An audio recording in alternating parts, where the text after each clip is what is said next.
চারিদিক থেকে ঘেরাও করা হয়েছে। আমাদের এলাকাটা আপনি যদি একটু একটা রিপোর্টার পাঠাতে পারেন খুব ভালো হয়। তো আপনারা যারা টেলিভিশনে কাজ করেন তারা জানেন রাতের বেলা আমাদের রিপোর্টার খুব কম থাকে। তো আমি হাউসে ফোন করলাম, দেখলাম একজন রিপোর্টার আছে যে আমার হেলমেট টেলমেট নিয়ে যায়, ওখানে গোলাগুলি হচ্ছে শুনেছি। তো যাই হোক, সে প্রিপারেশন নিয়ে গেল। যাওয়ার পরে আধা ঘন্টা পরে সে আমাকে ফোন করে জানালো যে যারা ওখানে আক্রমণ করেছে তারা ওই এলাকাটা ব্যারিকেড দিয়ে রেখেছে, ওখানে কোনো সাংবাদিক বা কোনো কিছু ঢুকতে দিচ্ছে না।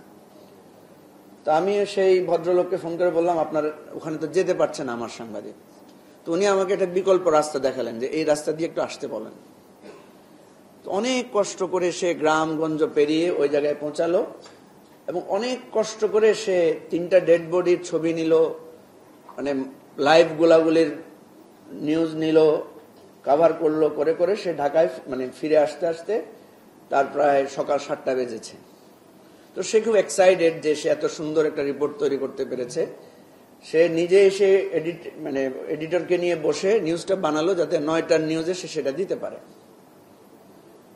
এর মধ্যে আমি তাকে ফোন করে জিজ্ঞেস করলাম, সে বলল যে নিউজটা রেডি, খুবই ভালো, সে একটা রিপোর্ট করতে পারবে। ঠিক 8:30টার দিকে ওই ভদ্রলোক আমাকে ফোন করলেন, ফোন করে বললেন যে ভাই নিউজটা একটু না গেলে ভালো হয়।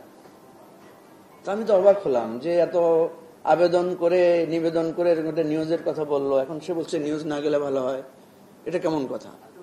আমি বললাম যে সরি, আমার রিপোর্টার রিস্ক নিয়ে যে রিপোর্ট করেছে, সুতরাং এটা আপনি বললে হবে না। তো সে বললো যে প্লিজ ভাই, আপনার কাছে অনুরোধ, নিউজটা না গেলে ভালো হয়। আমি রিপোর্টারকে ফোন করলাম যে তোমার নিউজের কি অবস্থা। সে বললো যে এটা অলমোস্ট রেডি এবং আমাদের লিড নিউজ হিসেবে যাবে। তো আমি বললাম নিউজটা যদি না যায়? রিপোর্টার বলছে কেন? আমি বললাম যে ধরো কোনো কারণে। তো সে একেবারে রীতিমতো কেঁদে দিল, বলছে ভাইয়া কি বলেন, মানে আমি এত কষ্ট করে এটা রিপোর্ট করলাম, এটা যাবে না কেন? তো ওর কান্না আর ওর আবেগ দেখে আমি বললাম যে নো, ওকে, রিপোর্ট যাবে।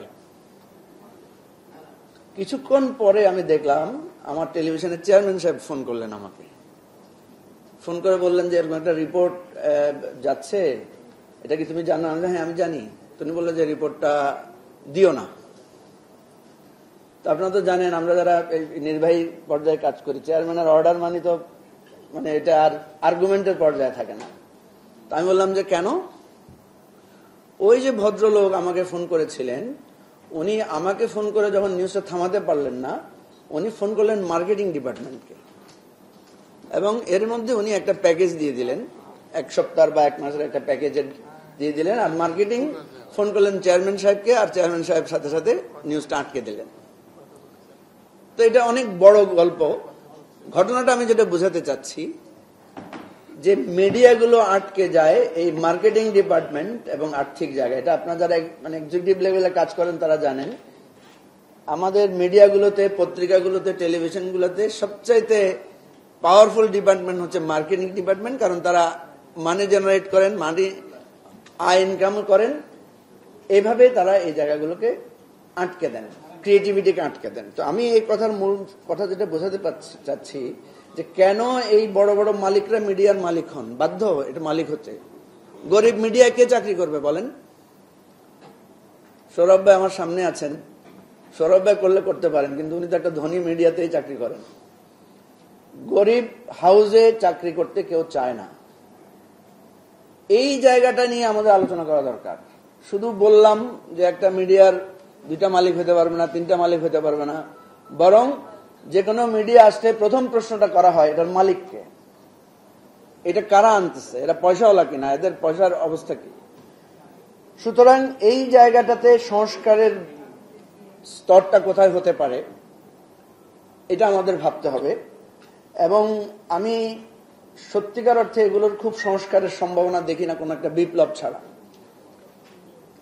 এটা ডক্টর বদিউল আলম মজুমদার আছেন, উনি হাসছেন, কারণ উনি সংস্কারের জন্য অনেক দৌড়ঝাঁপ করছেন, চেষ্টা করছেন।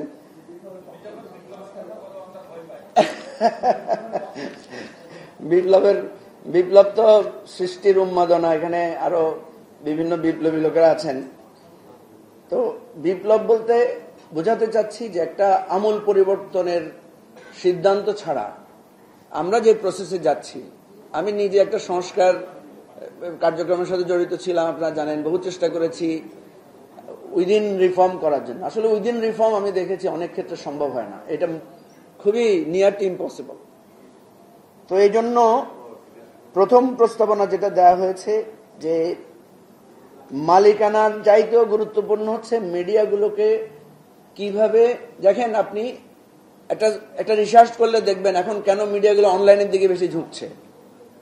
একটাই কারণ, মনিটরি রিটার্নটা অনলাইনে ভালো, যার কারণে টেলিভিশনগুলোর মধ্যেও কিন্তু এখন ডিপার্টমেন্ট আকারে আস্তে আস্তে দেখা যাচ্ছে যে মাল্টিমিডিয়া সাইটটা গুরুত্বপূর্ণ হয়ে যাচ্ছে। দ্বিতীয় যে পয়েন্টটা এসেছে, সংক্ষেপ করতে হবে, ঠিক আছে, আচ্ছা সংক্ষেপে করে ফেলি। আরেকটি কথা বলে শেষ করি, অনেকগুলো কথা বলার ছিল।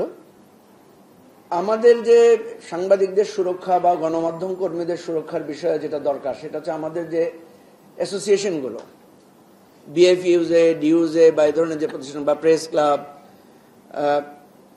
এর বাইরে যেটা আছে, ধরেন আমাদের সংবিধানে যে 39 অনুচ্ছেদে গণমাধ্যম কর্মীদের যে সুরক্ষার কথাগুলো বলা হয়েছে এবং সুরক্ষা যারা দেখভাল করেন, এই সমস্ত প্রতিষ্ঠানগুলো এগুলো প্রপারলি কেন আমাদের সঠিক কাজটা করতে পারে না।